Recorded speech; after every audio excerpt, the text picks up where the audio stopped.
Hey there, Lori. Welcome to the Hey. Making Math Moments That Matter podcast. We are excited to chat with you today. Do us a favor.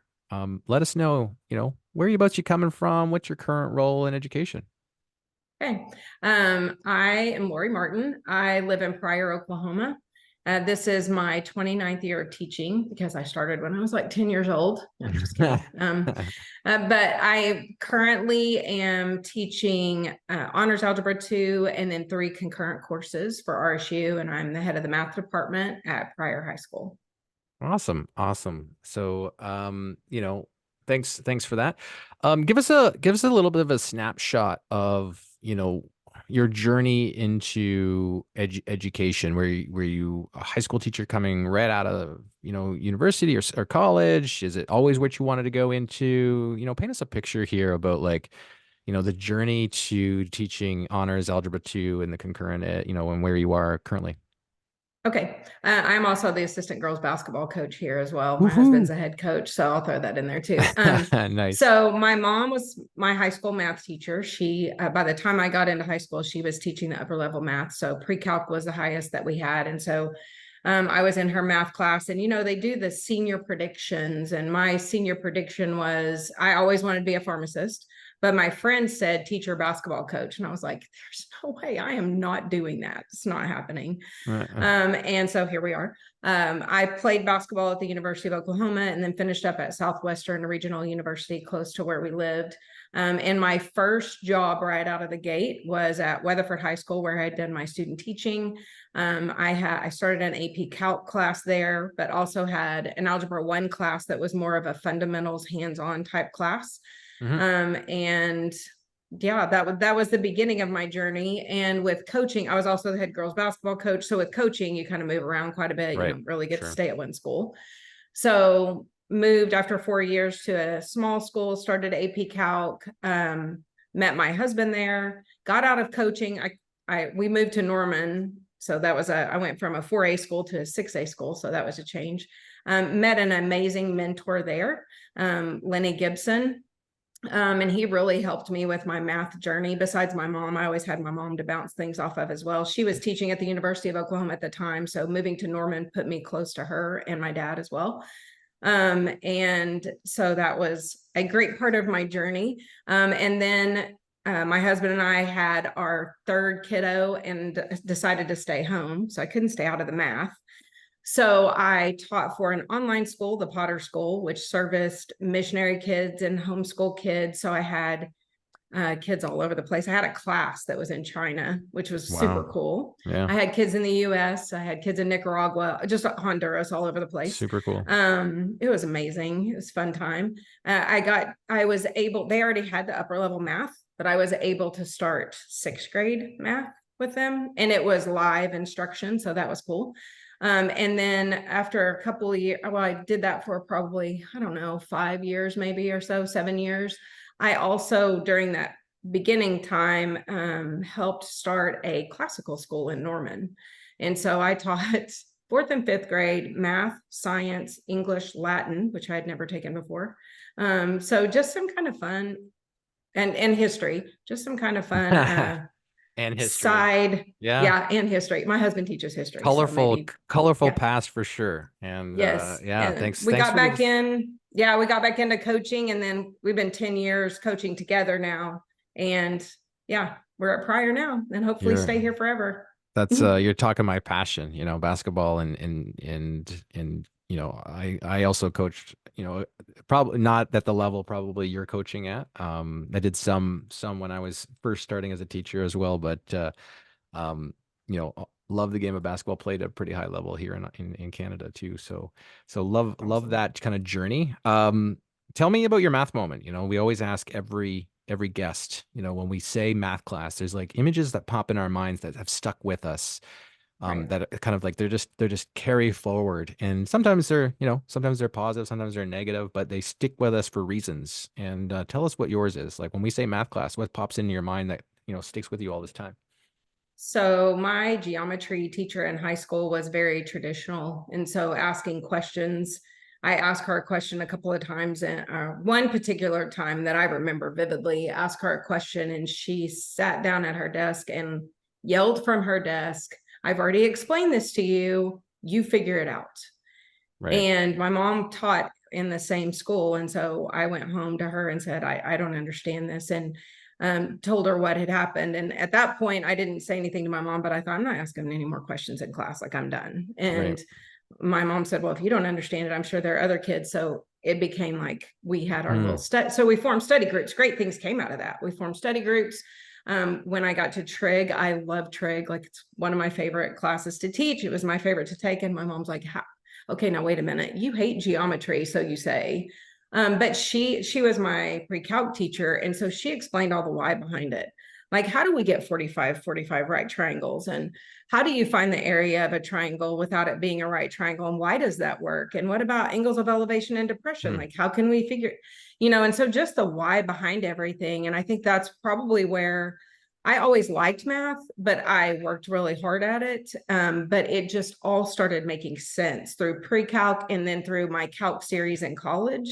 Everything just started coming together and making sense. And then the more I've taught, the more it makes sense to me too. Like, wow, I haven't ever thought of that. Or kids bring up things. And, it's just that I feel like math is a roller coaster. Like, there's highs and Hmm. lows, and explaining that to my kids, like, okay, we're on a high right now. You've got this. And they're like, but we know what's coming tomorrow, but it's okay, because it's going to go back up. Like, Right. and just the joy of learning. And I call it brainwashing. My principal calls it indoctrinating students into believing that they can do it.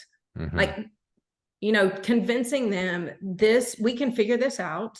It's going to take work, but you can do it. So that's really my favorite part. I think that was Yeah. instilled by my parents at a Yeah. young age. Sounds like it. Sounds like it. Like we have a lot of similarities. My my father was also we come from teachers, math teachers. Like my father was a math teacher, and I think, even though I think it sounds like your moment and my moment would be very different because my dad was a very traditional math teacher. So do it this way, this is the way you do it kind of guy, right? Instead of the why. But I love that you said math is a roller coaster because as soon as you said it, it's like every year, well, in my classroom, I kick off the school year by asking students to fill in like one key phrase on the very first day. Like, I always leave the syllabus, all that kind of stuff for later, or even if Mm-hmm.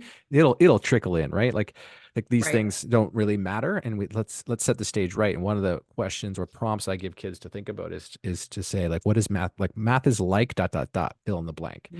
And then Mm-hmm. kids will write very different things about their experiences with math. Really, you're getting at is their math moment, right? Like, they're thinking about their Right. math moment when they fill in the math is like. And so some of the examples I give, and I always give the example of math is like a roller coaster. It's like, and then I always fill it in. Like, what you have to explain why you say what you Mm-hmm. say, right? So math is like a roller coaster. I say, sometimes there's up, sometimes there's down, sometimes it makes you feel sick, and then you'll get back to the gate. And then some kids are like, well, sometimes you go back to the gate, right? It's like, like, oh my gosh, but I'm glad you said that. But I also wanted to comment on, and I have a wonder here for you too, is about like, I sometimes think that it sounds like you had, the why explained to you early, and I'm not sure how early that started for you. It could have been right out of the gate, but for me, the whys didn't come up again until I was a teacher, and I think that progression of the aha moments come most when we start teaching. But I think Yes. when we take calculus too, we hear a lot of ahas because calculus kind of brings a lot of the algebra together to go, oh my gosh, like this is, this is why we've been, factoring all this time to make this Mm-hmm. thing easier. It's like we've done all this kind of legwork to get to this really great thinking. And actually and I'm going to go down a rabbit hole a bit, but It's okay. there's so much goodness in thought around like how simple some of the ideas in calculus actually are, but it's so disappointing that we can't, or it's not like we can't, but we don't tell or let kids know about those amazing ideas until calculus or the 12th Right. grade or university. And we were talking with Conrad Wolfram, and from like he's part of the Mm-hmm. Wolfram Alpha Association and Mathematica, all that kind of stuff. So, and he was saying like how simple these ideas are, and it's such a shame that we don't teach it to younger kids. And it's like, well, why can't we teach it to younger kids? Because the algebra is preventing us from them exploring it.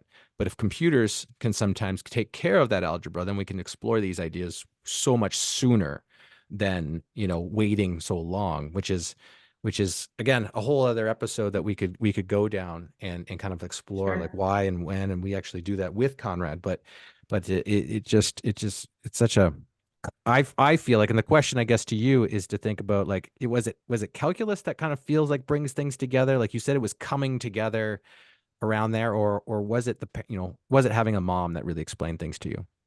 I think probably both, but I think even with my students, and we've talked about this recently in my department with some of my colleagues, we get stuck on, I have to teach these standards, like these are required. These kids have to master these standards.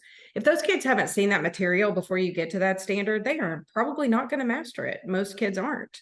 And so I think sometimes in calculus, we've done these things so many times getting up to that point, should have done those things so many times and maybe not fully understood, but calculus is the part where everything starts coming together and all the why I've been doing this. And I tell my kids, it's like, and I tell them this with other concepts, but when I'm trying to talk them into taking Calc 1 and Calc 2, all the things that you've been practicing, it's like football practice. Right. You go out and run these plays and you do all the things and all the things. Calculus is game day. Like this is it. You're going to put it all together. It's going to be fun. It's going to be like a roller coaster, but it's going to be fun. And you're going to see how everything pieces together. And I think kids have those aha moments as we're rolling through other content, but I do feel like Right. calculus is It's where like, it's all put together. it's kind of like the puzzle comes together, right? The pieces of the Yes. puzzle are fitting together. It feels like, oh my gosh, there's a picture here. I didn't even know there was a picture here, even Right. even though there was a picture here altogether. And sometimes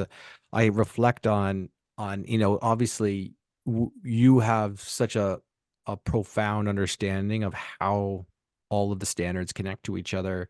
And we get that through our experience as teachers. We get that Mhm. through teaching different subjects or classes, different grade levels, that comes together that way. And it's sometimes I wonder about how much of that picture the teachers that we're working with who haven't had that experience or haven't had, the what are kids seeing in this picture? Like, because sometimes it's like we got to teach these things for us to really see the picture, even though calculus kind of Absolutely. puts some puzzle pieces together. But I always often think about who's seeing what puzzle and how a piece fits into that puzzle, and what does the picture actually look like, and how do we help people, teachers, students, administrators, parents, see the full picture before and not have to wait so long to get to calculus. You're right. Well, I think my principal made an amazing genius move this year. He moved one of my colleagues. She's still teaching Algebra 2 and AP Stat, but he gave her Algebra 1 classes, which Mhm. I've taught at other schools too. I've already been through that, but she hadn't taught Algebra 1 in a while. And so she's so excited right now. She was like, okay, I know where the gaps are now. Like I can see them where we're gapping in Algebra 2, why our kids don't know these things, because they're not hitting it hard enough in Algebra 1. And so the first time they're seeing something, like I was talking about just a minute ago. But I think you're right. And I think it goes the other way, not only teaching the upper level, but sometimes we have to drop and teach the Algebra 1, the geometry, to remind ourselves, hey, these kids are Sure. accountable for these things. Right. And I think like we have amazing instructional coaches at Pryor, and but one is math oriented. The other one is more English history, but I've brainwashed her. She loves math. She loves it. And she's actually going to a math conference with me this summer, but she understands the vertical alignment. And I think we're missing that. I know we are, and my colleagues would agree. We're missing that at our school right now, but we're working back toward that. Hmm. And it's kind of like coaching. Like if you're a junior high coach, if you're a seventh grade coach, that's the most important thing to you, seventh grade. That's it, right? You don't coach Right. anything higher.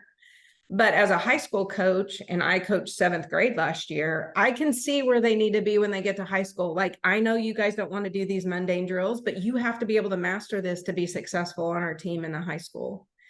And I think it's the same way with math or any other subject.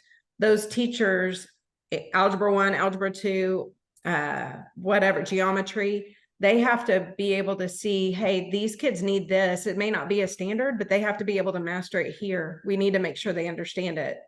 And then Right. as a upper level or Algebra 2 teacher, higher grade teacher, I need to know in 6th grade and 7th grade what those kids have learned so I can hold my kids accountable and use the same verbiage, right? Yeah. In junior high, sometimes they're using different verbiage. I don't know what they've said.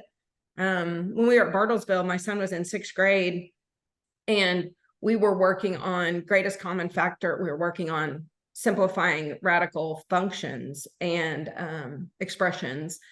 And he was working on greatest common factor. And he showed me what his teacher was doing and the verbiage she was using. And I was like, holy cow. I went back the next day and they were like, why didn't you just tell us that? We did that in 6th grade. Why Right. didn't you just say it that way? So that was kind of an aha moment for me. Like we as teachers need to do a better job with a verbiage. And then I think finding ways to pull teachers in. I think our administration is on board when we're on board with each other. I Sure. mean, Yeah. our Alignment's administration key. loves it when we work together, right?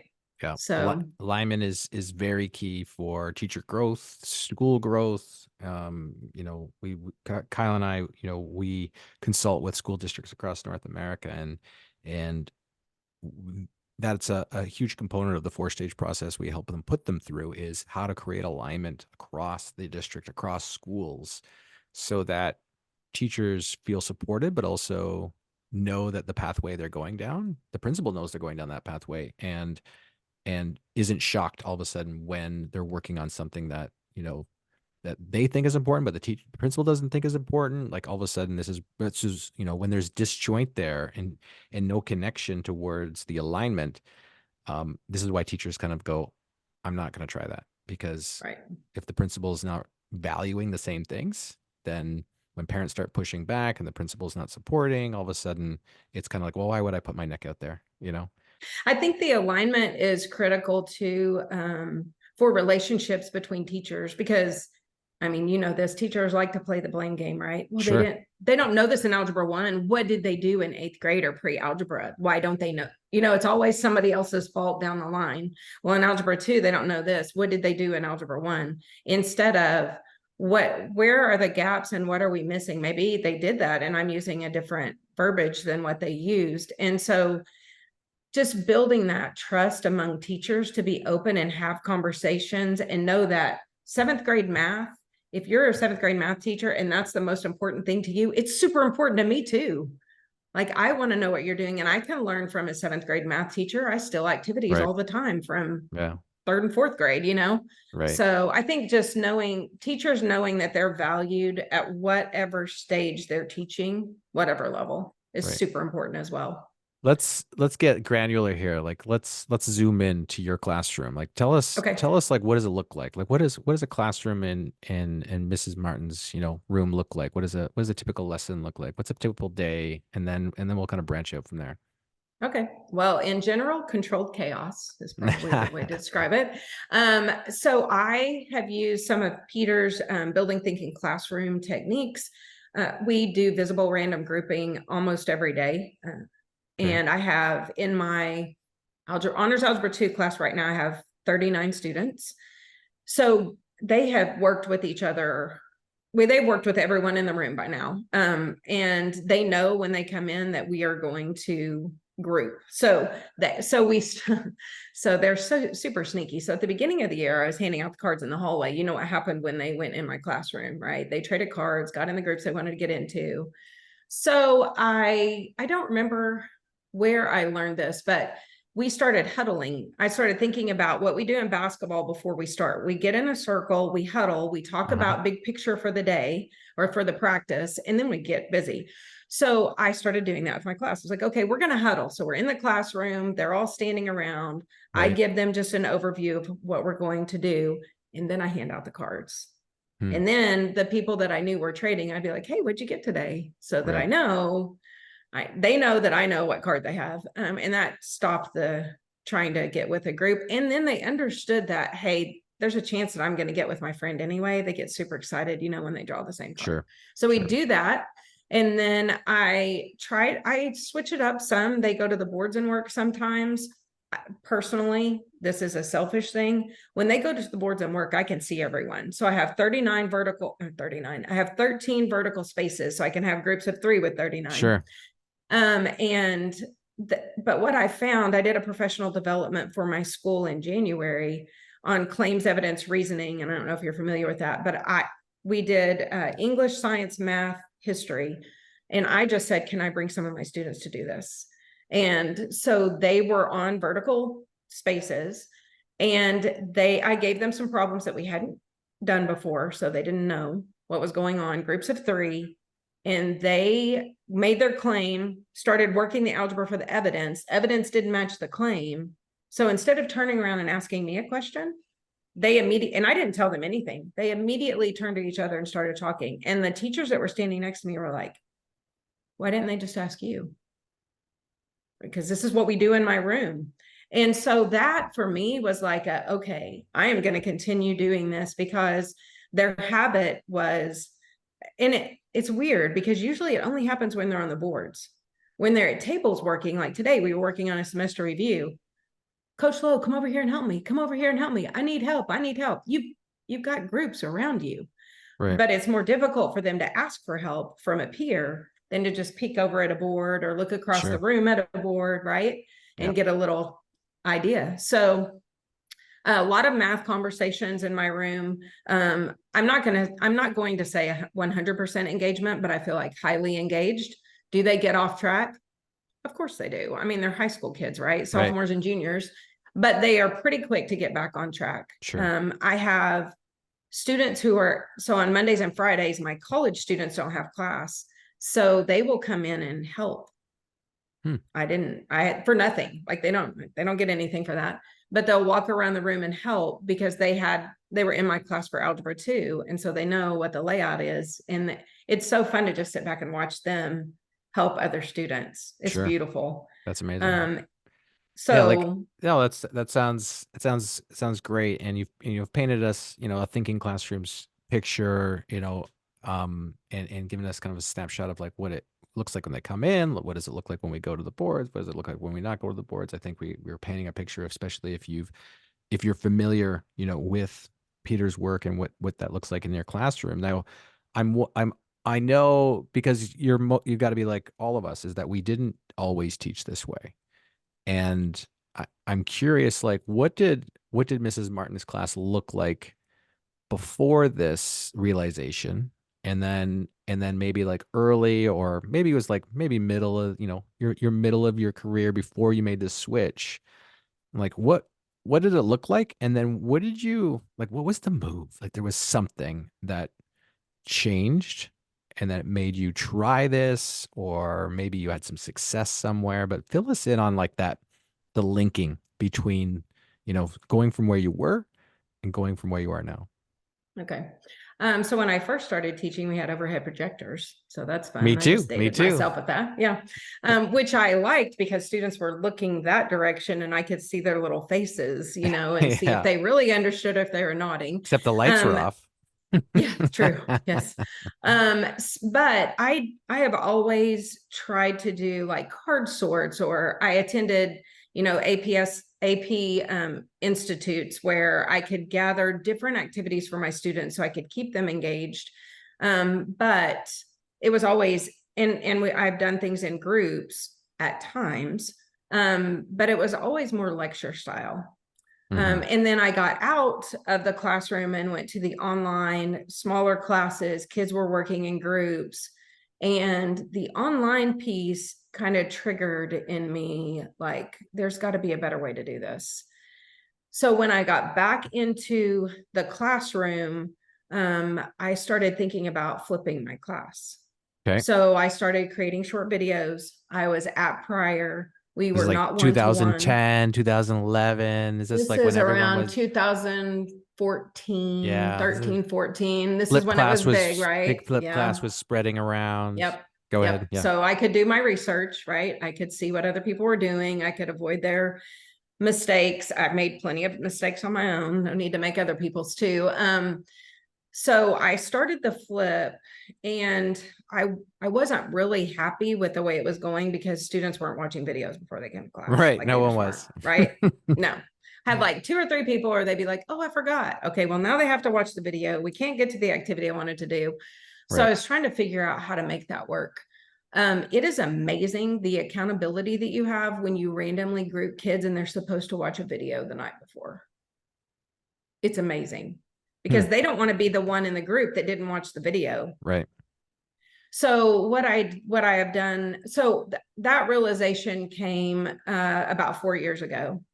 So I started using Edpuzzle to track whether kids have watched the video or not, but also they can throw questions in at the end of the video if they have questions that we need to cover. So at the beginning of class, when we do our discussion, I talk about any misconceptions that I saw.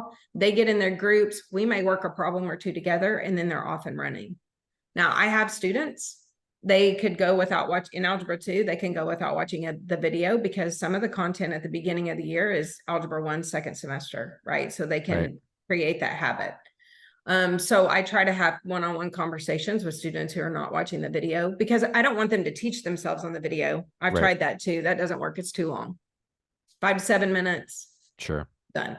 Yeah. And I don't do it all the time. But most of the time they have a video. So as we were working on this review today, my student said, will you please make a video for this? Because they need, some of those kids need to hear and see and work multiple, like they need to see it several times. Like, why is she doing what she's doing? And they come back with questions. So I think excuse me, the building thinking classrooms, probably 2 years ago.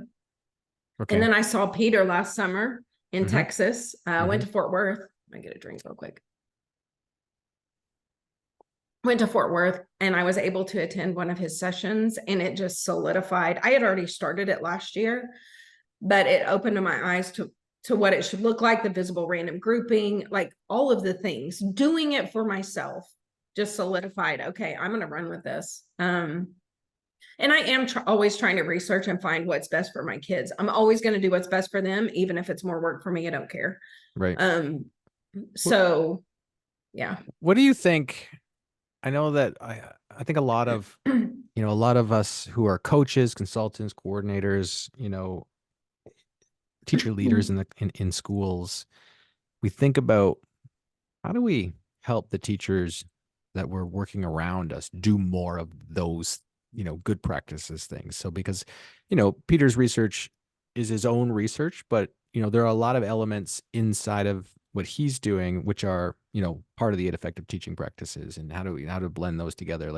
Like people are, you need to pair the 5 practices from, Peg Smith and Mary Kay Stein is a structure that, is really modeling what Peter's doing. So it's like, there's a lot of great practice in a building thinking classroom we try to think, how do we spread that? How do you help a teacher who's not doing that yet, maybe wants to, but then is not sure? What do you think some of the qualities or the moves that we need to give a teacher so that they're I feel more confidence to try something new? What do you think is that, you've obviously had something that you wanted to take a risk around your career always, the fact that you we're thinking about engagement early. You did the flip class back then. It's you were always willing to kind of take a step in the direction just to see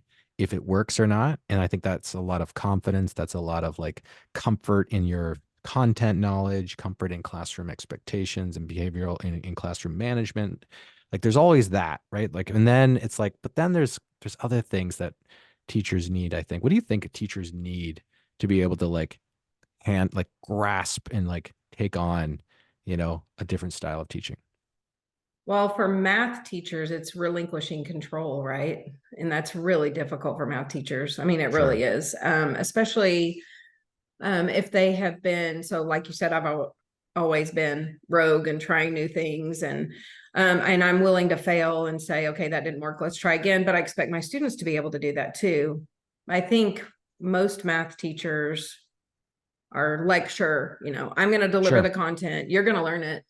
So I feel part of it, when we went to Bartlesville a few years ago, everyone was traditional, but we met and they got to know me and I started sharing what I was doing. And then the kids were talking about it. So the kids that were in my class were going to these other classes and saying, hey, Coach Lowe's flipping the class. It's awesome. I can watch the video. I can watch as many times as I want. And then I think it's the trust and the relationship, the teacher to teacher relationship, has to be strong as well. But I think, like, I would never tell a teacher, hey, what you're doing is not right, right? Right. Because you do your own thing. Right. We have stuff that we have to cover, but I also am willing to share, ideas. And I have a small group that of teachers that teach at different schools that we bounce ideas off of each other all the time. And I think just trying to spider that out and pull more people in is huge. But I mean, there's no way you can make people do something that they aren't confident in doing, that Right. they don't trust in the outcome, right? They have to do their own research. They have to try it and be willing to fail. It's just like your kids in your classroom. You can hand it to them and say, guys, this is so good for you. Like, this is going to be Yeah. life changing. And they can go, no, thanks. I No. don't want to do it. They have to come to the realization themselves, and Yeah. that's the tough part when you're trying to coordinate your school and coordinate your math department, and because not everyone's at the same level or position. But I think a lot of people are still unsure Yes. of the mathematics itself to kind of go like feel comfort in their understanding of the different representations and the different what strategies to solve problems in. And if you don't have that confidence, and that confidence sometimes comes right out of the gate, but I think more often comes from experience from teaching kids, every day Right. for a long time, to see what they're doing on a regular basis. And then when we have that confidence, it's like now we're gonna like I can release some control because I know that I'm flexible enough to be able to like handle questions when they come at me and Right. figure out what you're thinking so that I can steer it over here if I need to, or relate it to some other students' thoughts. Like that's all like things that have built, or will build over time. And what if let's say we have a teacher who's, maybe they have some of that confidence, some of that understanding, and have built up some of that throughout their career, and they haven't yet tried, say, in your case, building thinking classrooms. Like, what would you say is the first step to kind of stepping into that realm to experience, get a win? Like, we always want to say, Sure. like, what's a quick win? Yes. Because if you can give a teacher a quick win, then like you said, it's like then the next, like the next thing is going to fall, the next domino falls. So what would you say is a Right. quick win that a teacher could take away? Yeah, so to get the flywheel moving, right, we got to get it Right. moving a little bit. So we had a small book study at Prior on building thinking classrooms, and one of the special ed teachers joined us. So it was just four of us. And she, as we're going through, she's like, I can't try this, I can't do it, I can't, my kids can't do it. And I'm like, just try this. So every once in a while, I would throw an activity to her to try. And she's one of the teachers that's going with us this summer, and we are actually going to see Peter. But she has completely bought into, okay, I can give up a little bit of a control at a time. And my micro move for her was just try one thing, just try one, and know that it may not work. And then you can say, okay, that didn't work, I'm going to try this. No one is going to die. Like, it's just a math class. Like, it's going to be okay. You're not going to mess anyone up. And so I think just, continually trying to build confidence in your colleagues that it's okay to try something. Just try something, right? It doesn't Right. have to be a full blown building thinking's classroom lesson. Right. Yeah. I think a lot of You people think don't, we just jump from one to the yes, other, right? It's like, oh, I'm yes, doing this, and then everyone's saying it needs to look like this. And therefore it's such a big gap to think right, about all the moves that need to go in there, right, even though that person, like yourself, like you've had a long journey of right, trying this and seeing if that worked and trying that and seeing if that worked. And we always think about, or we always see the finished product and like, that's too far. Like, I can't do that right, right right. I away can't do and what you feel do. Yeah, but it's like no one talks about the little moves that are needed right, to change and be okay that it's like I did this one little move this year and that's all I did this year, but it worked great throughout the year, and then next year is a different little move, and the year after that's a different little move, and it's like mm-hmm. eventually you'll get to a place where you feel comfortable doing big changes. Right, But but we often forget or don't share the messy middle. right. I think just for her was trying an activity and not explaining it. Like, Right. I'm going to give you this task. You're going to try to figure it out. Like that was a micro move. And I also think too, as you were talking, I was thinking, we do see the end result, but no one saw all the things that I said, wow, that was a fail. Like that Right. did not work, Exactly. you know? Yeah. And so I'm not, or hey, this worked great yesterday. Let's try it again today. Nope, didn't work today. You're dealing with high school Right. kids. Like Right. it's not going to work. And even hour to Exactly. hour sometimes, right? That's Like right. sometimes my fourth hour class, it's exactly like my third hour. My third hour got more than my fourth hour did out of it, or vice versa. I mean, it just happens that way. We're Totally. dealing with human teenagers. Totally. Totally. So Lori, if there was one message you could leave the listener right now, from the conversation we had here today, what would it be? don't be afraid to try new things. Don't be afraid to fail, especially if you're going to ask your students to do that. And then don't expect everything to be perfect. Like I watched my kids today, old habits started creeping in. They were doing working with an application problem that was doubling money by the day. And they're thinking out loud and processing and talking through the problem. And I was standing there going, wow, that is amazing. And they look at me and go, what's the formula for that again? Wait, what? You don't need a formula. You're thinking. Like Right. allow Right. your students space to think and then be ready for them to try to go back to their old ways and don't be disappointed. Just redirect them. Awesome. Yeah, I love that. I love that. Lori, I want to thank you for joining us here on the Make Math Moments Matter podcast. Is there any spaces that you're hanging out in lately? You know, if a listener wants to like get a hold of you or message you, or you know, like where Sure. about, you know, where are you hanging out that that other math teachers should learn about? I'm on X or formerly Twitter at Coach Lori M. And then also on Facebook, and I'm on the Building Thinking Classrooms groups and all the things. And then I don't hardly check Instagram. X or Facebook is probably the best place to catch me. Awesome. Awesome. Thanks so much for joining us here today, and Thank you. looking forward to meeting up with you somewhere at a conference. Yeah, that'd be great. Awesome. Thanks. Thanks so much.